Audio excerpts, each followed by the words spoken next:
To start, what has been your favorite memory here at Washington State? Well, my favorite memory here at Washington State was last year. It was my first year here because it was even though it's my junior year because I transferred. But the it was the first home football game, and it was against Eastern. Even though we almost lost that game, the whole experience itself was very fun. We started off, believe it or not, our pregame for the game. We actually camped the night before outside the student gate, and we stayed there, and then we ran in, got the front row seats on the 50-yard line. They're very overrated, so I'd recommend not sitting there. But it was still a lot of fun. We were screaming loud the whole game, and as it turns out, a camera popped up on us that I did not realize during the game, and it was the Pac-12 network. And so now Ben and I are on the Pac-12 network, and so we see ourselves on a commercial on the Pac-12 network every once in a while. That's very nice, very nice, very touching memory. Said, which do you prefer, WSU or Central? They both have their benefits and their downfalls. I think the biggest downfall at WSU is probably the commute. WSU, baby. WSU, yeah, for me, I mean, the commute is really tough, but it's totally worth it.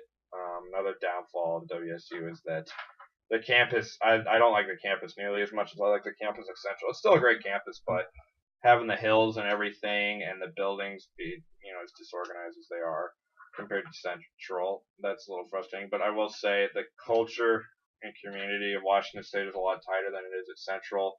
And not to mention the Greek system at Washington State is amazing. And Central doesn't even have a Greek system. Yeah, absolutely, absolutely. Do you miss Central though?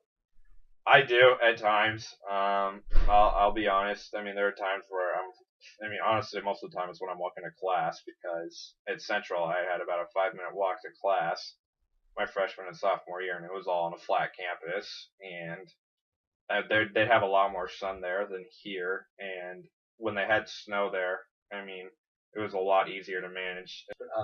You were in a smaller environment in high school. So, what was it like being in a high school of 200 students? It was very interesting because I went to a middle school with over 1,000 kids, and the school is just interesting because it has its benefits and its downfalls. The benefits are it's a really tight community and everyone knows everyone, but at the same time that's also a bad thing because if you want things, relationships between people not to be open and out and obvious and all that kind of stuff, a small high school is not the place to be. Absolutely. So with that being said, Bobby, so first question: favorite sport and why? Favorite sport? Are we talking watching or playing? We'll do both. Okay, favorite sport to play is baseball because it's the best sport there is to play. It's a sport where you can fail 7 out of 10 times and can be considered to be great, as in a 300 batting average. I think it's really fun. It's been challenging. I've played it since I was 2 years old. I played competitively since I was 5. And I stopped playing when I was 18. I had the option to play college baseball, but I decided not to. So, yeah, last time I played was the summer before my freshman year of college. Nice.